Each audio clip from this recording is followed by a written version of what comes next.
How do you spot a brain-savvy leader from a brain-fried one? Are they the ones who dress smart? That have tidy desks? Who smile a lot? No. But they do act differently. That's because brain-savvy leaders understand how the brain reacts to things, then use that understanding to manage their behaviour and their team brilliantly, not stressfully. For example, they're the ones who ask questions a lot, not just about what people are doing, but how they're feeling, because one of the brain's most instinctive responses is threat, which shuts down the productive part of the brain. So brain-savvy leaders want to know when their people feel threatened, and flex their leadership to replace threat with feelings of reward. They're the ones who do creative tasks early and who don't leave important decisions till late, because they understand how and when the brain functions best for different tasks, how they can make their day as brain efficient as possible. They're also the ones who keep calm when others don't.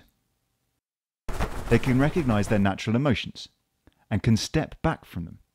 It helps brain-savvy leaders decide how to react best to any situation, even if that's not the way they would naturally. They're the ones whose teams are best at embracing change. Brain-savvy leaders know how change creates feelings of threat more than anything else.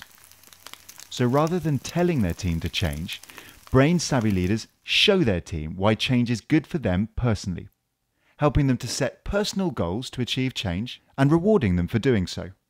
By understanding how the brain reacts, they get the best reaction from themselves and their team.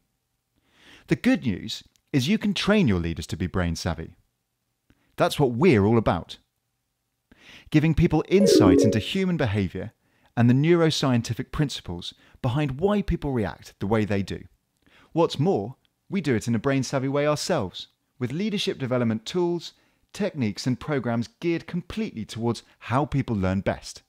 For example, the brain learns best in small chunks. So unlike most leadership development training that hurries through as much as it can in a day, our development training provides programs designed in chunks to include time for reflection. Neuroscience shows people only change their behaviour when they recognise the benefit of doing so for themselves. A personal aha moment. So we concentrate on prompting those moments, not throwing models and instructions at people and hoping they stick. The brain learns best by bouncing ideas off others too. So, we build up communities of leaders within your organisation to support each other and to reinforce their learning. Most of all, 70% of what the brain does is habit, and creating new habits can take months. So our development training follows our habit model, providing training tools, social pressure and personal reward to reinforce new behaviours far beyond a one-day workshop, making new habits stick in people's heads, and turning brain-fried leaders into brain-savvy ones.